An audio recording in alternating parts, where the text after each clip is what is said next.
दोस्तों आज हम पढ़ने वाले हैं पावलोव का सिद्धांत।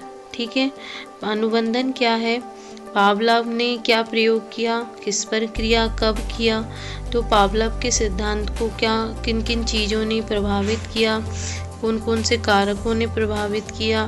ठीक है, और फिफ्थ में हम देखेंगे पावलोव के सिद्धांत क्या रहे, अधिगम के क्षेत्र में मतलब पावलोव के सिद्धांत का जो अधिगम के क्षेत्र में क्या योगदान रहा वो देखेंगे। सिक्स में पावलोव के सिद्धांत की सीमाएं देखेंगे। चलिए स्टार्ट करते हैं।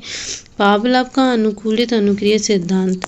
तो बच्चों पावलोव का जो अनुकूलित अनुक्रिया सिद्धांत है इसे क्लासिकल कंडीशनिंग थ्योरी भी कहते हैं। ये 1904 में पावलोव द्वारा दिया गया था।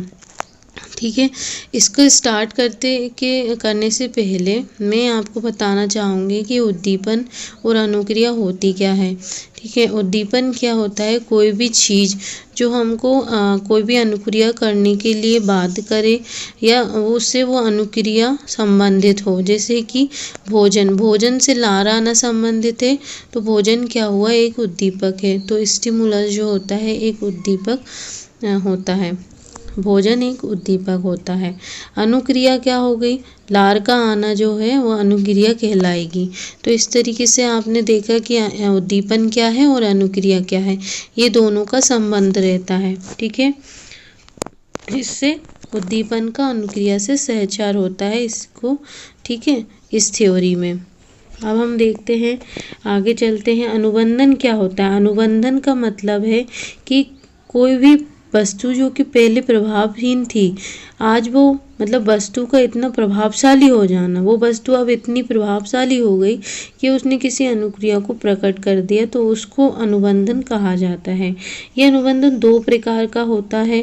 पहला जो प्रकार है वो शास्त्रीय अनुबंधन या अनुकूलित अनुक्रिया अनुबंधन कहलाता है, जो क्लासिकल कंडीशनिंग थ्योरी है। ये अनुबंधन पावलोव ने दिया। ठीक है, ये सब प्रयोग जो है वो अधिगम से संबंधित किए गए। अधिगम किस प्रकार होता है, ये सब चीज़ें इन्हीं सिद्धांतों का आधार बनी। ठीक है, जो शास्त्रीय अनुबंधन है ये पावलोव ने 1904 में दिया। क्रिया प्रसूत अनुबंधन को नैमित्तिक अनुबंधन भी कहते हैं और ये है स्किनर ने दिया। ये वाला जो प्रयोग किया गया वो कुत्ते पर किया गया और ये वाला जो प्रयोग है वो चूहे पर किया गया। बच्चों आज हम यहाँ पे शास्त्रीय अनुबंधन या अनुकूलित अनुक्रिया अनुबंधन को डिटेल से पढ़ने वाले हैं। ठीक है, आगे चलते हैं। यहाँ पे शास्त्रीय अनुबंधन अनुकूलित अनुक्रिया अनुबंधन, इसको स्टार्ट करने से पहले ये और बता दें कि जो मनुष्य की क्रियाएं होती हैं वो दो प्रकार की होती हैं, एक जन्मजात होती है, एक मनोवैज्ञानिक होती है। जन्मजात क्रियाओं में स्वयं चालित क्रियाएं आती हैं, जैसे कि रक्त का परिसंचरण, सांस लेना, पाचन। और मनोवैज्ञानिक क्रियाओं में कौन सी क्रियाएं आती हैं, जैसे कि पलक झपकाना, चीखना, लार आना, ये सब मनोवैज्ञानिक क्रियाएं हैं। जो पावलोव ने प्रयोग किया वो इन्हीं क्रियाओं के आधार पर था। ठीक है, आगे चलते हैं। जो पावलोव थे दोस्तों, यहाँ पे मिसप्रिंट हो गया है, पावलोव शरीर मनोविज्ञान थे। ये जो पावलोव थे वो पाचन क्रिया से संबंधित शरीर मनोविज्ञान थे। इन्होंने किस पर प्रयोग किया था, कुत्ते पर प्रयोग किया था। इन्होंने लार का एकत्रीकरण किया था। अब ये प्रयोग को हम एक चित्र के द्वारा समझेंगे। यहाँ पे आप देख पा रहे हैं, यहाँ पे एक कुत्ता है, इसको ये जो प्रयोगशाला है ये इनकी ध्वनिरोधी प्रयोगशाला रही। ठीक है, इन्होंने अपनी प्रयोगशाला ध्वनिरोधी बनाई थी। अब वो क्यों बनाई इसको मैं आपको लास्ट में बताऊंगी। ठीक है, ये जो कुत्ता है इसकी जो लार ग्रंथि थी इसका उन्होंने ऑपरेशन कर दिया और इस लार ग्रंथि को एक ट्यूब से जोड़ दिया, जो कि एक लार की ड्रॉप के कलेक्टर से जुड़ी हुई थी। मतलब उसने जो लार आई उसको कलेक्ट किया। ठीक है, अब उसके सामने यहाँ पे भोजन रखा गया डेस्क पे। तो अब मैं आपको आगे बताऊंगी कि ये प्रयोग किस प्रकार किया गया, कितने स्तर में किया गया। ठीक है, तो पहला जो पार्ट था या पहला पॉइंट था वो किसको लेकर था, तो पहले में उन्होंने क्या किया, भोजन ही दिया, कुत्ते के सामने भोजन रखा। ठीक है, इस भोजन को स्वाभाविक उद्दीपक कहा गया और अनकंडीशनल स्टिमुलस इंग्लिश में इसको कहा गया, यूसीएस इसका शॉर्ट फॉर्म है। ठीक है, अब ये जो कुत्ते का लार आना, भोजन दिया, स्वाभाविक उद्दीपक दिया तो कुत्ते ने स्वाभाविक अनुक्रिया करी, मतलब उसके कुत्ते की जो है लार आना शुरू हो गई। इस यो जो है अनकंडीशनल रिस्पॉन्स कहलाया, यूसीआर कहलाया। ठीक है, आप समझ गए। यहाँ पे कंफ्यूज होते हैं बच्चे बहुत, लेकिन आपको याद रखना है स्वाभाविक उद्दीपक का मतलब अनकंडीशनल स्टिमुलस है, यूसीएस इसका शॉर्ट फॉर्म है। ठीक है, अनकंडीशनल रिस्पॉन्स मतलब स्वाभाविक अनुक्रिया, यूसीआर इसका क्या है, शॉर्ट फॉर्म है। अब दूसरे स्तर चलते हैं। दूसरे स्तर में इन्होंने क्या किया, एक स्वाभाविक उद्दीपक रखा, उसके साथ में एक अस्वाभाविक उद्दीपक भी दिया, मतलब दोनों को है बारी बारी से दिया। पहले भोजन रखा, फिर उसके बाद घंटी बजाई। ये इसके बाद दोनों को मतलब ये जो है दोनों को साथ में दिया या थोड़ी देर बाद दिया, थोड़ी देर बाद नहीं सॉरी, पहले भोजन दिया, उसके बाद क्या दिया, घंटी बजाई, मतलब अस्वाभाविक उद्दीपक दिया। तो क्या हुआ, लार आना हुआ, स्वाभाविक अनुक्रिया हो गई, इसको अनकंडीशनल रिस्पॉन्स कहा गया। ठीक है, दूसरे स्तर में दोनों चीज़ों को दिया गया, एक स्वाभाविक उद्दीपक, एक अस्वाभाविक उद्दीपक। तीसरे स्तर में क्या हुआ, घंटी बजाई। ठीक है, घंटी बजाई, घंटी बजाई क्या है, अस्वाभाविक उद्दीपक है। ठीक है, तो इसके साथ क्या हो गया, जो लार का आना प्रारंभ हो गया। अब ये दोस्तों, इससे पहले हम देखें, ये जो दूसरा प्रयोग है इसको बार बार दोहराया गया। ये बार बार प्रयोग किया गया कि भोजन दिया, घंटी बजाई और लार आना शुरू हो गया, ये बार बार हुआ। तो क्या हुआ, जो अस्वाभाविक उद्दीपक था, मतलब कंडीशनल स्टिमुलस था, घंटी बजाना था, उससे इस अनुक्रियान में संबंध बैठ गया, मतलब अस्वाभाविक उद्दीपक का ये जो अस्वाभाविक अनुक्रिया से संबंध हो गया। ठीक है, तो घंटी बजाई, तीसरे स्तर में उसने क्या किया, घंटी बजाई, और घंटी बजाने के बाद जो है सिर्फ घंटी बजाई और लार आना प्रारंभ हो गई। तो इस तरीके से इन्होंने 3 स्तर पर प्रयोग किए। अब हम इसको एक चित्र के माध्यम से और अच्छे से समझ पाएंगे। या आप देख पा रहे हैं, यहाँ पे एक कुत्ता है, ये क्या हुआ, इसने इसके सामने भोजन रखा, बिफोर कंडीशनिंग इसके सामने भोजन रखा और लार आई। दूसरी में क्या किया, घंटी बजाई केवल और लार नहीं आई। ठीक है, ये एक ही स्तर है। ठीक है, दूसरे स्तर में क्या हुआ, दूसरे स्तर में ड्यूरिंग कंडीशनिंग के दौरान इन्होंने भोजन दिया, घंटी बजाई और लार आना शुरू हो गई। ठीक है, फिर जो तीसरा स्तर आया था आफ्टर कंडीशनिंग, उसमें उन्होंने क्या किया था, घंटी रखी, घंटी बजाई और लार आना शुरू हो गई। ठीक है, कंडीशनल स्टिमुलस से कंडीशनल रिस्पॉन्स होने लगा। तो इस तरीके से हमने देखा, इसमें क्या निष्कर्ष निकले। यदि किसी स्वाभाविक उद्दीपक के साथ, स्वाभाविक उद्दीपक हो गया भोजन, अस्वाभाविक उद्दीपक को दिया जाए, अस्वाभाविक उद्दीपक हो गया घंटी, इन दोनों को साथ में दिया जाए तो ये बार बार दोहराया जाए, तो अस्वाभाविक उद्दीपक के साथ भी वही क्रिया होने लगती है जो कि स्वाभाविक उद्दीपक के साथ होती थी। मतलब जो क्रिया, जो लार आना भोजन के साथ हो रहा था, वही लार आना किसके साथ होने लगा, घंटी बजाने, केवल घंटी बजाने से। ठीक है, तो अधिगम के क्षेत्र में भी इसे लागू किया गया। आगे हम चलते हैं, पावलोव का जो शास्त्रीय अनुबंध सिद्धांत है उसको किस किस चीज़ ने प्रभावित किया, ये प्रभावित करने वाले क्या कारक थे, प्रेरणा। अब दोस्तों आपको पता है, ये जो कुत्ता है ये क्या था, भूखा था। ये जो भूख थी उसको प्रेरणा दे रही थी, उसने किसी उद्दीपन को देखा और उससे उसकी अनुक्रिया हो गई। लेकिन यदि वो भूखा नहीं होता तो क्या होता, ना तो लार आती भोजन देख के, न कुछ होता।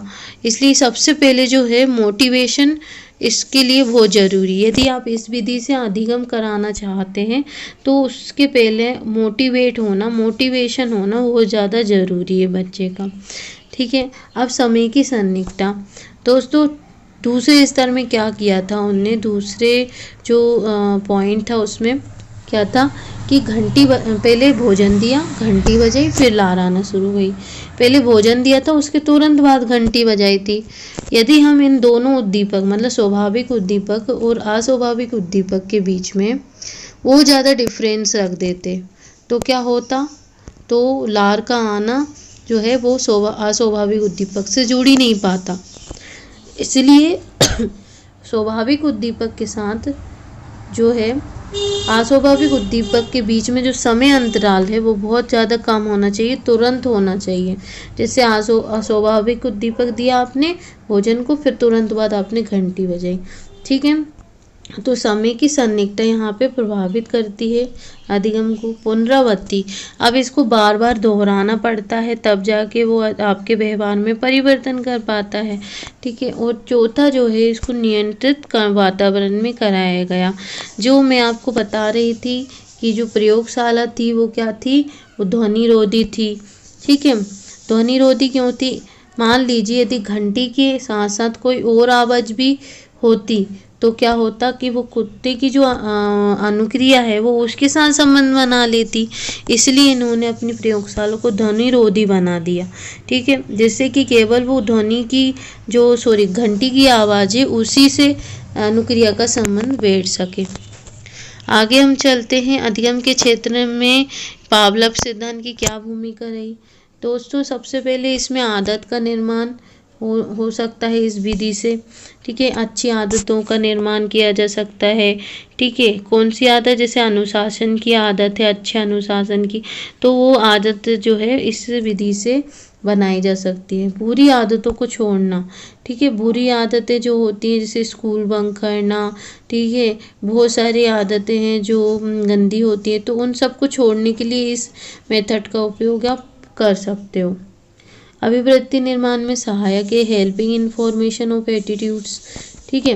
वो पशुओं को प्रशिक्षण, दोस्तों वो सर्कस में आपने देखा होगा जो पशुओं का प्रशिक्षण किया जाता है, पशु वो अपने आप अनुक्रिया करता है, वो इस मेथड के द्वारा की जा सकती है। अब आगे चलते हैं, पावलोव का जो सिद्धांत था यहाँ पे मिसप्रिंट हो गया है।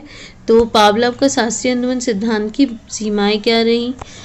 ये सिद्धांत जो है मनुष्य को यंत्रवत बताया। अब दोस्तों, इस सिद्धांत में क्या हुआ कि क्या बताया कि जो मनुष्य है वो यंत्रवत है।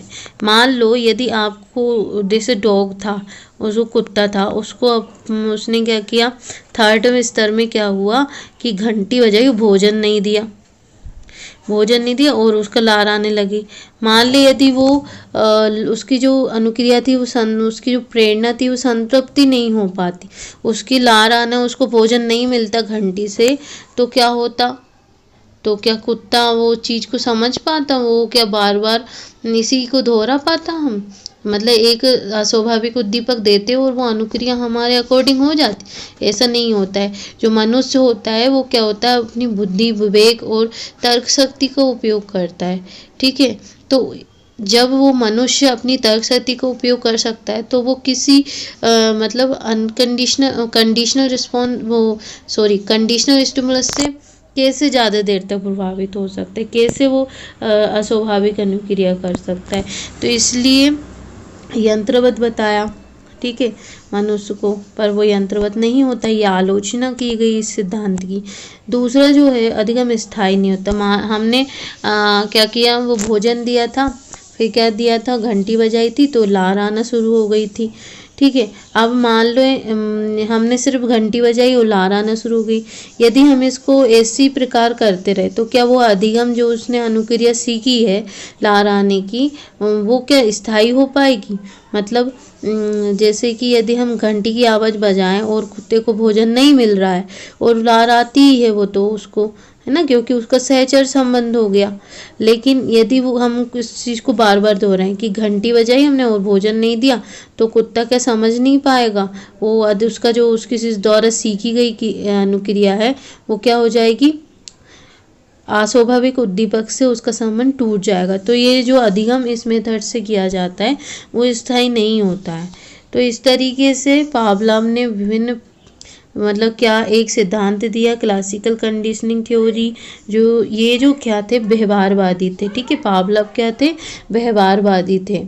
तो उन्होंने बताया कि जो अधिगम होता है वो व्यवहार में परिवर्तन के द्वारा होता है।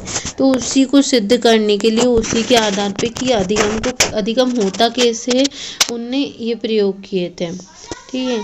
तो आज के लिए बस इतना ही। यदि आपको वीडियो अच्छा लगा हो तो हमारी वीडियो को लाइक करें। साथ ही यदि आप कंपटीशन एग्ज़ाम से रिलेटेड वीडियो देखना चाहते हैं या उससे संबंधित नोट्स आपको चाहिए तो आप हमारी वीडियो देख सकते हैं। आप हमारी वीडियो पे कमेंट भी करें कि जिससे हमको एक प्रोत्साहन मिले कि किस तरीके से हमको वीडियो बनाना चाहिए। तो प्लीज़ आप हमारी वीडियो पे कमेंट करें। यदि आपको वीडियो अच्छा लगा हो तो लाइक करें। हमारे चैनल एजुकेशन गुरु को सब्सक्राइब करें। आपका दिन शुभ हो।